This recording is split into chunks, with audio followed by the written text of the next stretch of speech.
and entertainers in English, and I also speak to some of the psychotherapists who are Iranians and the artists who are Iranians, and I speak in Persian to the Persian population around the world, from Iran or Europe or Japan, Australia, all over the United States and Canada, because obviously I was born in Iran. Where's Dr. Zeine? Dr. Zeine? Hello. You also have been trained in my specific methodology and techniques, correct? Yes. Are you willing to talk to her after this show? Absolutely. And tell her the step-by-step that she needs to do to deal with what I believe is an addictive personality? Yes, absolutely. The family goes through a lot. For boys who are becoming girls, the fathers of the family suffer. They will keep being confused. They look at all the childhood pictures that they've took of their son, and now they look at somebody who's standing in front of them and supposed to be their daughter. Coming up, I'm going to be talking to a psychotherapist about awareness integration model. You really want to know what that is, huh? Coming up. Stay tuned. Hi, I'm Dr. Foojan Zeine, psychotherapist, and I'm here with Nasreen Barkhordari, licensed marriage and family therapist. We're going to talk about awareness integration model, a psychological model that I have originated, and Nasreen Barkhordari is one of the first therapists who has actually learned and has been utilizing it with her clients. Thank you for coming. Thank you for inviting me. This is an honor. Some of the major topics that I actually talk to my clients who are couples are first talking about sexuality. Many people don't know how to talk about sex. Concept of communication about it is something that I actually have to teach the couples and how to do. We talk about sexuality. Many people come into their sexuality in a very automatic way. We can go through the whole experience and wham, have a great time. But being with another human being, it actually takes skills. So becoming aware of every area of how we think, how we behave, how we feel, how we communicate with another human being in order to have an amazing sexuality is part of what we also teach in this AI model. So much of our sexuality. People don't talk about finances a lot. They don't have a system. They come from two backgrounds of how they actually have created their finances, and I have to help them create a system and have a great communication in how to follow the system. Another main topic is when they actually have children. Now remember, two people, two backgrounds, two cultures, two sets of values are coming in, and now they actually have to bring those together, and that's where they need how to communicate, be flexible, and really negotiate on one way of handling their kids. Duet, sometimes you guys are entering each other's space and singing together, and then solo. How does that experience for you? The funny thing is, in-laws, we have to deal with them. They're always there. They're going to be there. We didn't marry them, but they came with a package. So somehow we have to really, really work with it. And if I have to actually add one more topic that I've had to deal with a lot of couples and individuals is addiction. Whether it's an addiction to alcohol or drugs, pornography, cell phone, computers, is one aspect that really, really affects the person's life and in their relationship. With people who are going through recovery from addiction, they've had some sort of a trauma in their childhood. And when we've worked with the awareness integration model with them, clearing the trauma, the choice and the chance for them to relapsing is really minimized. I have been in the field of psychology for about 25 years. I started with seminars in ontology and psychology almost the same time.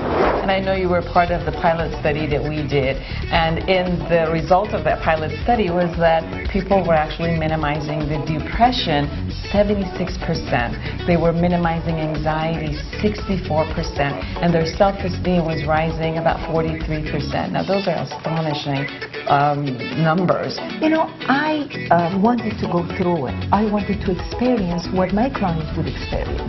So I asked you to work on me as a model for the group that was being trained. Hey everyone, thanks for watching. If you like what you see, you can see more on my website and my YouTube channel. And if you want to contact me, I'm on Facebook and Twitter. Bye-bye.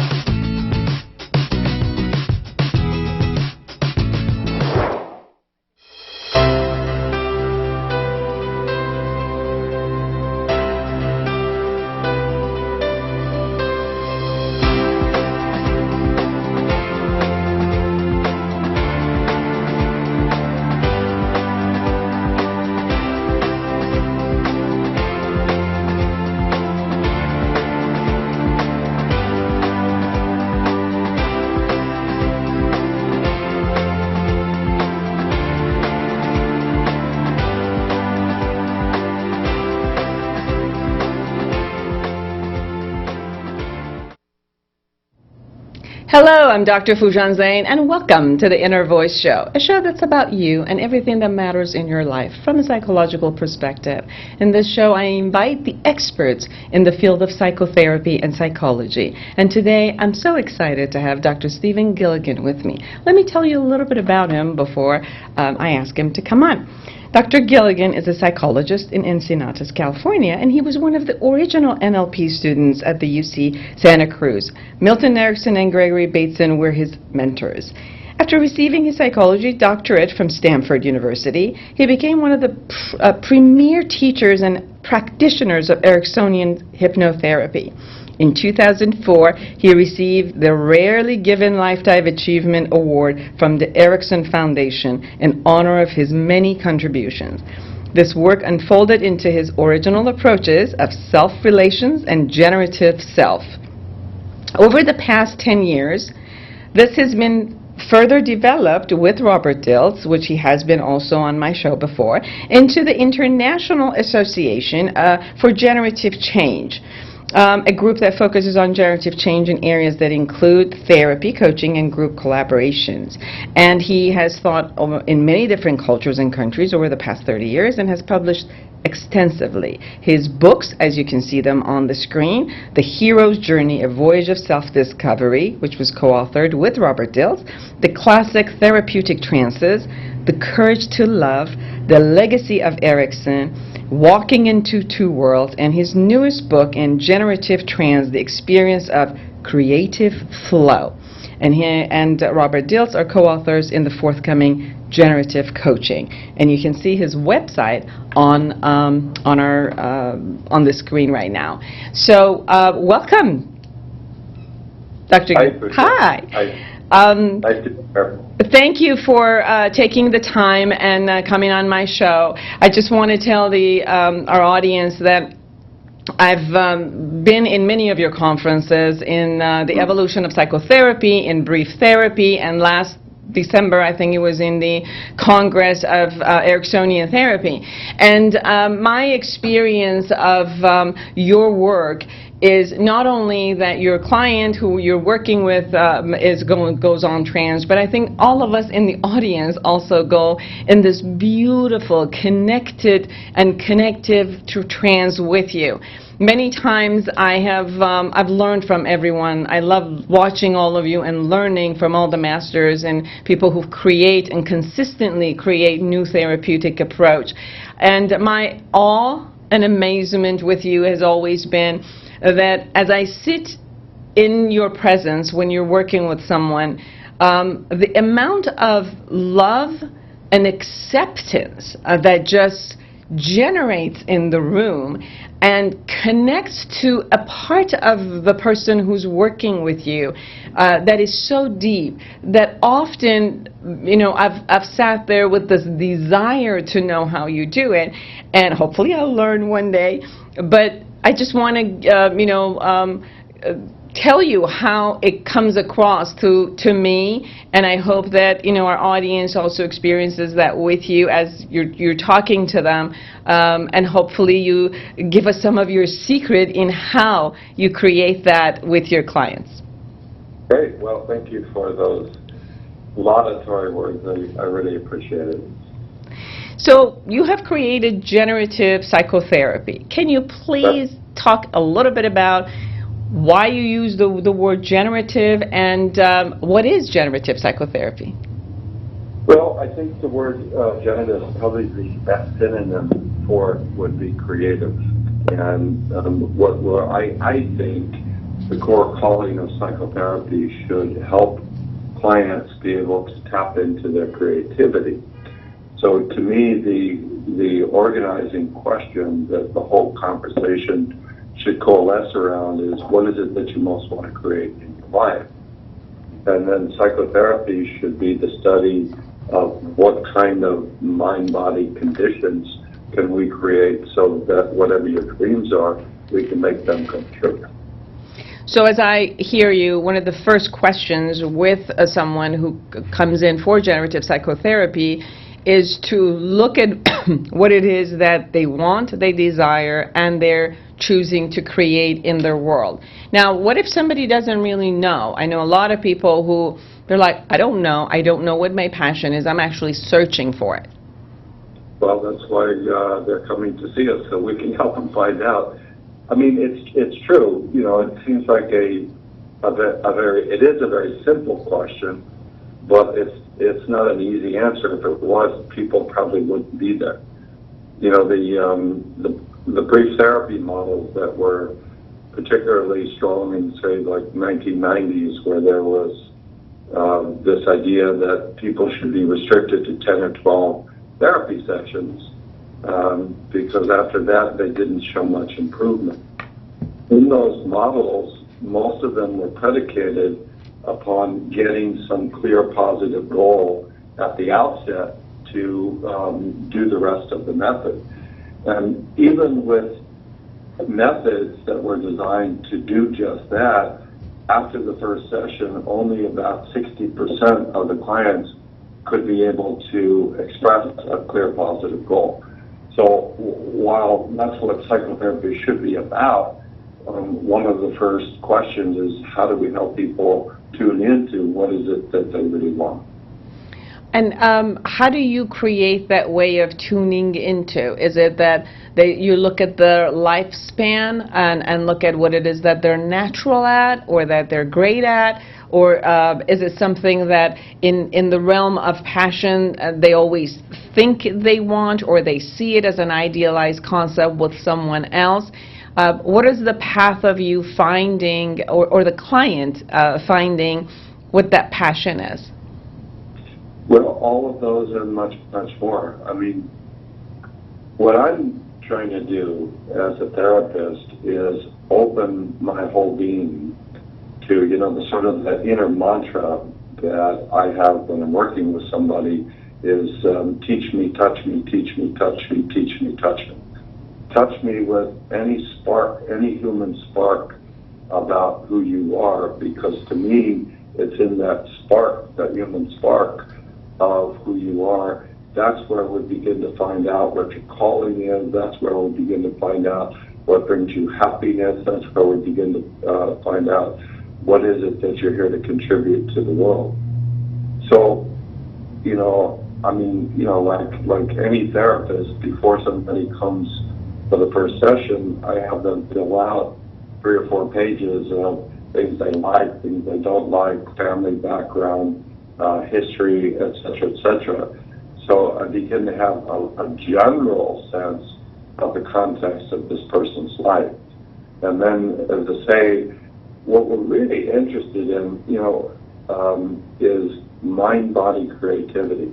We're interested when the words touch something in the body, that's when the words become magic. So that's part of what I mean by what is the spark that can come through at any time, and how can the therapeutic conversation sort of blow on that spark to begin to illuminate more of where a person's calling is to go in their life.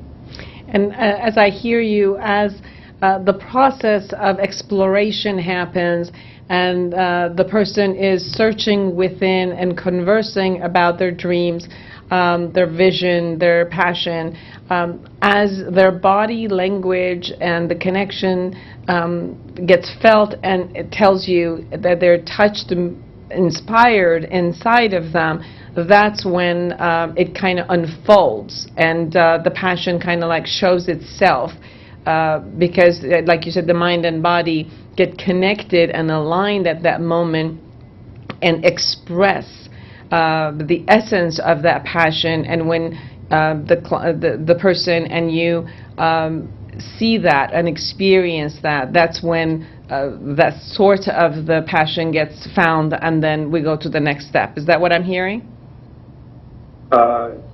Yes, that's a big piece of it. But I would just add 2 things to that. One is the spark can come either in positive or negative form. You know, sort of like the old Buddhist notion that we do awakening through both joy and suffering. And every human life has their fair share of suffering. And the suffering also is indicating where a person's spirit is. So we want to be open not only to the things that bring pleasure, but also the things that bring pain. That's one point. The other is, one of the main reasons a person can't get to a sense of who they want to be is they're sort of locked into some negative frame that is really blocking access beyond that negative frame. This is the reason why you would want to do trance work with somebody or anything akin to trance work. We first need to help a person step out of their problem self, if you will, and get back open, if you will, to the many possible selves that are inside of them. So oftentimes, before we focus on this question, we want to tune to where does the person feel most like themselves? Where does the person find it easy to relax? Or when a person needs to connect with themselves, what are some of the things that they do? And we use that to get them into a more open state. And from there, we begin to pursue this sense of what is it that you want to create in your life. So first you want to have them disconnect and detach from the already sort of an identity that they may get stuck to, and especially in a negative way, which it becomes an obstacle in their life, and maybe it's running the show for them, to the state that it's more... Go ahead.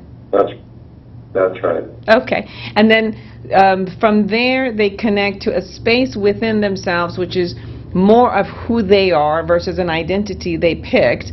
And then from there, you look at the question of what is it that creates that spark. The interesting concept that I was hearing also is that most of us, when we hear, what's your passion, what's your spark, obviously the association is it must be positive. And you just said it doesn't necessarily have to be. It can be that. But we also look at the spark and the passion from where it might be a negative concept or suffering. I won't call it negative, not given a moral value, but that it might be also pain and suffering in there. And that can also be passion. Could you say a bit more about that? Well, you know, this is something I learned from Milton Erickson, who, as you noted, was my sort of mentor of mentors. And Erickson, his most important contribution from this amazing professional career he had was this notion that the same experience can be positive or negative depending on the context in which it's held.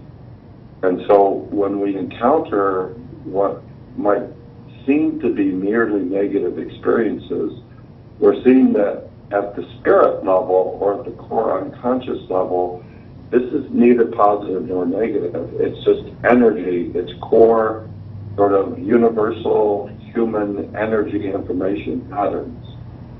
So wherever that energy is, it has the same capacity to be positive as it does have to be negative. So when we see a depression or a fear or a panic or an anxiety, we don't see it primarily at that level if in doing this sort of work. We see it as this is the spot, or as I like to say to clients often, that's where your power is. Mm. And I have to make sure I'm ready to duck, because sometimes they throw pillows at me. I'm saying that. So you can take my power. What I'm hearing from you is that sometimes where the person is focused, whether consciously or subconsciously, is focused where it appears to be suffering for them or a pain for them, that it can really be their strength. And you can tap into that strength and power because it seems like they're somehow choosing to put a lot of focus and attention and energy in that spot. So if their commitment, even subconsciously, spiritually, is in that phase, then it must hold a lot of power. Is that what I'm hearing?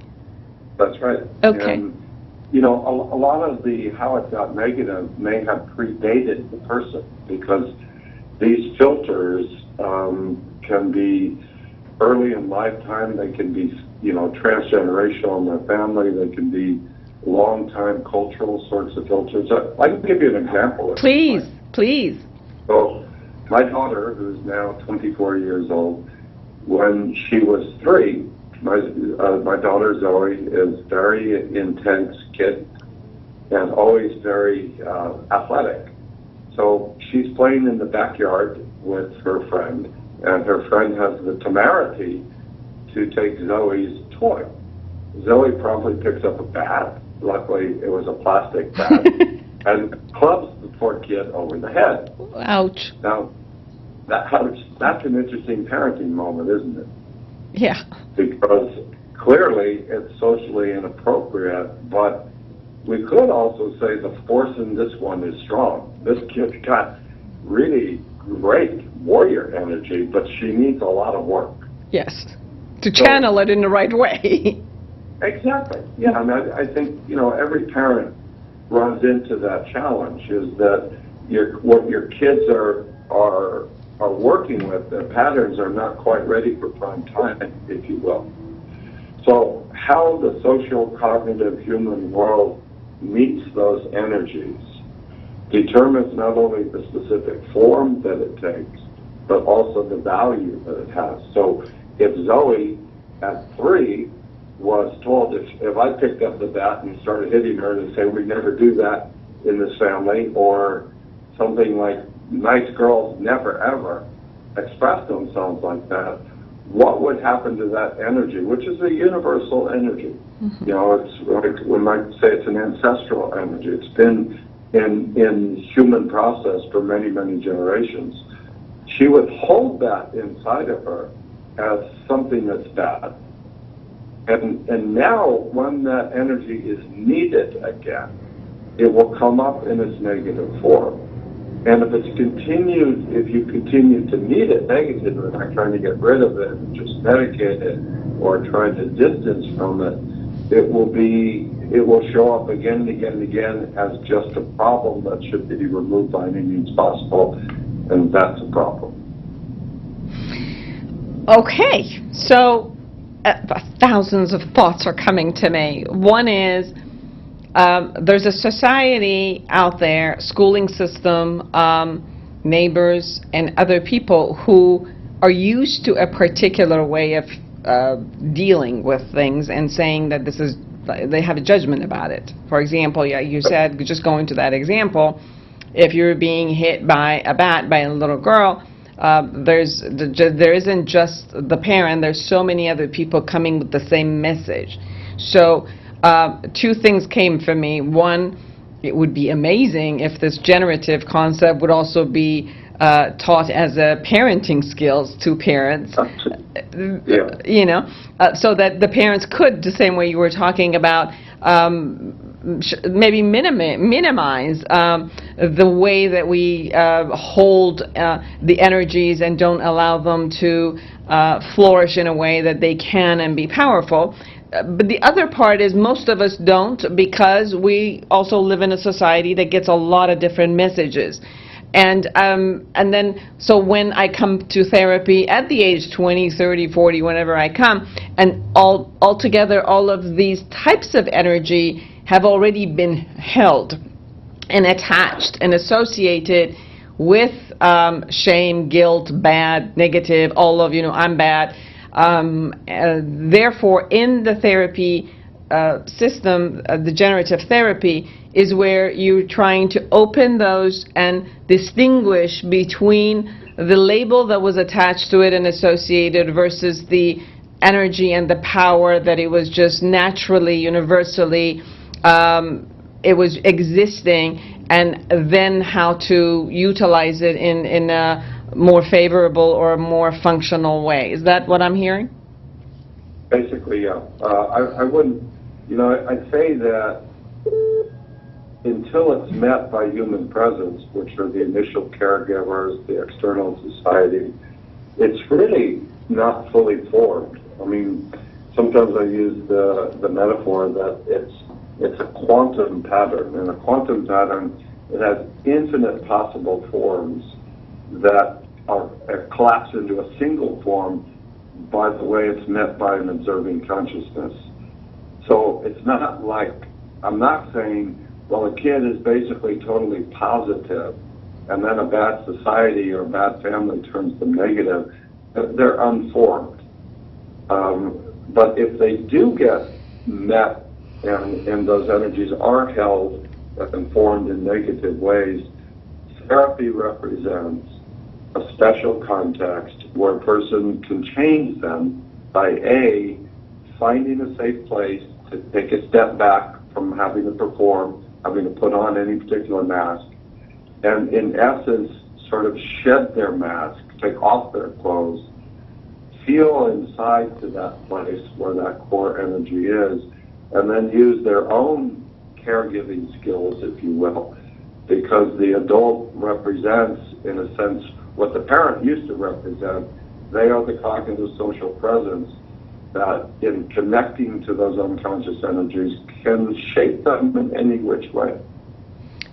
And the therapist representing the new form of the pattern, I'm also assuming that the person receives this type of parenting and internalizes them, and then they can work with different parts of themselves as they come in to be able to distinguish between the two, which is some of the negative values and that they might have put on it to hold the energy, which then stops them from their zest of life or their passion, and those are really the blocks. Yeah. Okay. So, you know, those core energies, they need an escort, if you will. They need a human presence to be a shield, to be a protector, to be a guide. And that's what a person's sort of conscious mind is. That's what a person's ego is, so to speak.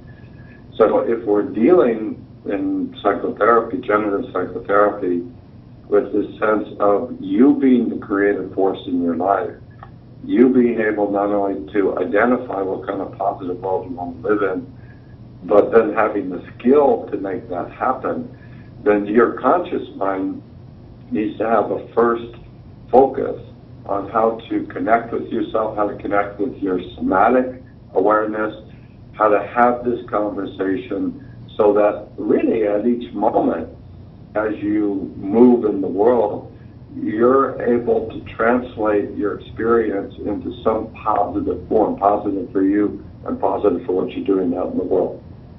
And as you go through the concept of releasing those energies from their blocks, owning them, bringing them into a positive venue to bring up the passion, and then where do you go from there? Well, again, now we bring the intention back. So let me put it this way. When we talk about intention, we work, I'll talk with the person, just informally, what is it that you want, what would that look like, et cetera, et cetera. Then when we're ready to actually do some work more formally, I ask the person to use a simple form. What I most want to create in my life is, and then they have 5 words maximum. And those verbal words have to be accompanied by a visual image and a somatic connection to them. For many people, almost within 5 seconds of beginning to think positive or try to act positively in their life, there's a yes but. Something else, a fear, a sensitivity, a feeling of lack of confidence, and anger comes up. That's how we think of the problems, quote unquote, the negative energies that we need to deal with in psychotherapy. They're part of a creative path. And so in order to change those negative energies, we always want to situate them in terms of a positive path. This is what I want. This is what comes up as I begin to go to it. I can be able to meet those things as they come up, have a conversation that changes them to a resource that actually contributes to what it is that I want to do creatively in my life. Does that make sense? This is what definitely makes sense to me, and I want to tell you what I'm hearing is I don't need to just go into a negative space, whether it's a belief or an emotion or an energy in my body, and just sit there and delve into it and, give it more energy. As I'm looking into the positive. Exactly, we re-traumatize ourselves. So as I'm looking into the goal of the future and what I want, even if it's not a vision that I have, I want this, I desire this, this is what my goal is. And as I go toward that path, obviously obstacles will come in. There would be emotional obstacles, there would be thought forms of obstacles that would come in to hold me. And as I see the obstacles... There's plenty of external obstacles, people who don't want you to succeed in the world. Exactly. So we have the external ones, we have the internal ones, and what we do is we deal with each obstacle as we come to it in the path of success and positiveness. And the way we deal with the obstacle is recognize it, see what it is, and to kind of distinguish between what is the force that can support me right now in the path that I have, and utilize that force, that message, to move forward with it and kind of release the parts of it that are not necessary in this path. By George, I think you've got it. Yay!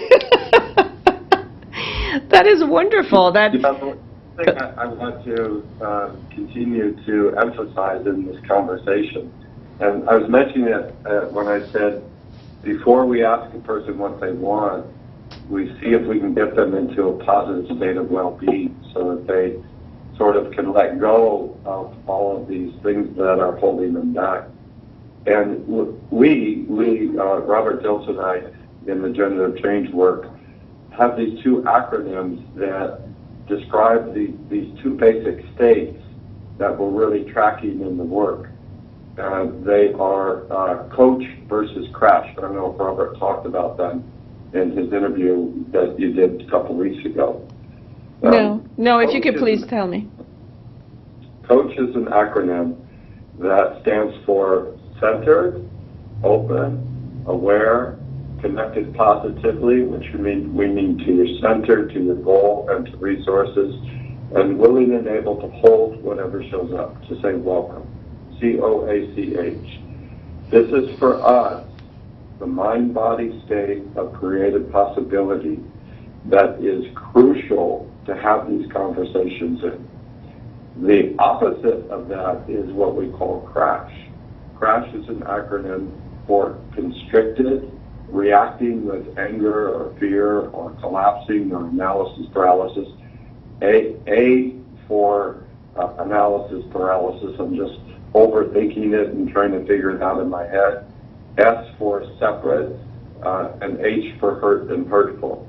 So these are the basic self-contexts that will determine whether a course of action will show up as positive or negative. So what happens when people go into their problem, quote unquote, not only do like maybe sad feelings or negative feelings or threatening images come up, the more important thing is that the state that they're in when these things come up lock them into what I call neuromuscular lock, or the crash state, and the game's over. They've lost. They cannot, from that negative state, be able to find a creative way to respond to it. So what we really need to do in order to help them to learn creativity, to stay connected to positivity, we have to help the person to get into this coach state and to stay there. And it's one of the main things we do in the psychotherapy is we're always working on these two levels. One is the content, like what do you want, how can you get there, what are some of the possibilities, who are your resources, et cetera, et cetera, et cetera. But the underlying level is what state are you in as you explore internally and externally how to get there.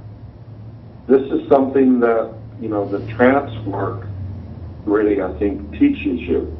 The reason that you'd be using hypnosis is to get the person into a positive state so that the exploration that they're doing has a positive outcome.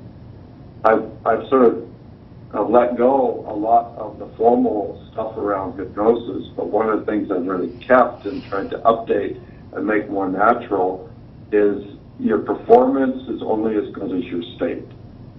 And so that's something really try to work with clients to help them to get in that, to stay in that during the work, and then to make sure that they have the capacity to notice when they lose it out in their real life and how to get it back.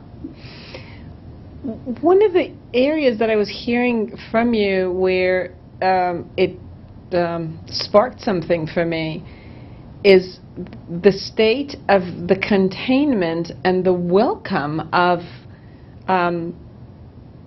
whatever comes up, I welcome. Because that to me is such an amazing key. Most of us don't. Most of us, when something comes up which is negative and painful, we are in fight with it, we're in war with it, we want to get rid of it as soon as possible. We try to rationalize it and try to fight with it in order to change it. And when you said the sentence... That's what perpetuates it as a problem. Yes. And the state you're talking about the context and the intentionality of welcoming whatever comes as an energy that is natural. And there's no reason to fight, but there's really a space of listening to that part appears to put us in that state, so therefore we can go ahead and be with it, release it, learn from it, shift the energy to a positive state. So the intentionality of welcoming with whatever it is one of the biggest keys that I hear from what you're saying. That's right. It's your, there's a long history in psychotherapy that it's your relationship to it that determines its value. So we're sort of really moving this through many levels, mind-body levels. Want another brief example? Yes, please. I was just working with a woman, and she said her goal was that she wanted to stay positive and open in her marriage with her husband, especially when they got into conflict areas, when they had some disagreement. And it seemed like a really important goal for her. So that's on the one hand what she wants, and I helped her to articulate that, sense where she felt that in her body, where she really felt the deepest energy, who could support that in her life. That's the one hand. I say, so what happens? She said, well, whenever the conflict happens in the marriage is that something inside of me gets very, very collapsed and anxious. I said, oh, I'm sure that makes sense. Here's the quote-unquote negative part that seemingly has no redeeming value. But what would happen if you said, as I did, I'm sure that part has a really important contribution to make in this part of your marriage. And so I would like to say to that part inside of you that gets so scared and vulnerable, welcome. Mm-hmm. Welcome. And just pause for a moment and say, when you hear that voice, welcome, what happens to that place inside? And she said like 90% of the people say, something calms down inside of me. Mm-hmm. Oh, isn't that interesting? So when that part of you hears a voice that is positive and respectful and welcoming, it gets more calm. Isn't that interesting? So this begins the work of seeing it's my conversation with all of these internal parts that make them positive or negative.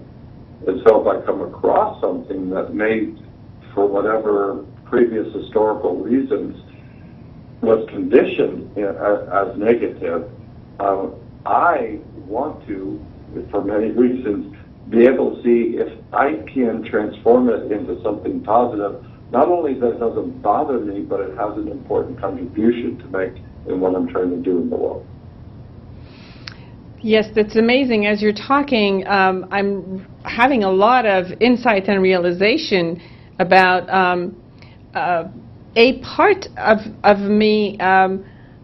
It appears that I get angry at something, as if I give,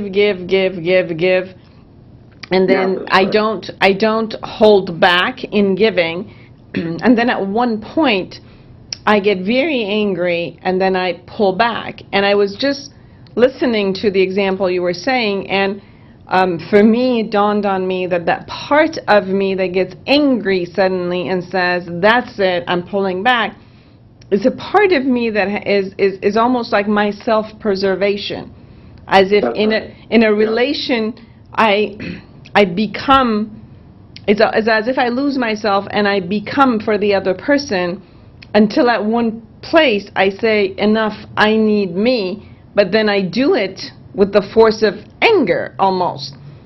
So as you were talking, I was realizing what that anger was doing for me, because I was making it wrong. So I get it that anger is telling me something is enough, that I matter.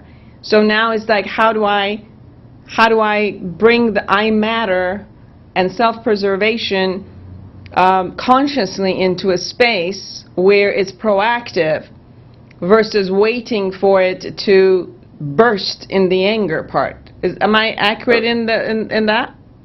You're entirely accurate. And so the skill is noticing it, establishing a skillful positive connection with it, sensing what its intention is, and then finding new ways to express that intention that don't have the negative consequences. That are able to, for example, create boundaries, or to say no, or to have more of your own self without blasting people, or without, doing something that's damaging. And removing myself, like I give so much and then I remove myself completely, as if it has to be either you or me. Yeah, and your organism will need to do that whether you agree with it or not. Yes, and it seems in coexistence. It seems like if I take that energy and bring it into coexistence, where I can always be me, then I don't have to do that. It's amazing of what you just what I just experienced about welcoming, the word welcoming, whatever is. That's a word I have come to use probably in virtually every session 4 or 5 times. It has it has such a meaning. It has such a different context into the state of the way we are with ourselves. And absolutely. And the way that as psychotherapists we can be with our clients. Yes, it just seems like as a therapist we are learning how to do that in some level, and then we're teaching that to also the person who can internalize it and continuously give it to themselves. That's right. And, and just to emphasize again, this is a skill. So I'm not talking about, I think it's clear, I'm not saying that you just have this sort of sentimental thing of, oh, every part of me is good, and if I just say, I love you, everything will be okay. Life is much more challenging than that. Yes. Oh, and we need to be working with this all the time. I mean, continuing to be creative and continuing to grow is a performance art. But these are some of the principles, I think, that allow the work that we're doing with ourselves to really have beneficial consequences. Yes. Of course, we're trying to explain and sometimes even simplify the steps. However, each one of these steps takes time and effort and understanding and experiencing and repeating and practicing in order for it to become a skill that you can get. Please. Almost like life itself. Yes, please give us the final words as we're getting close to the end.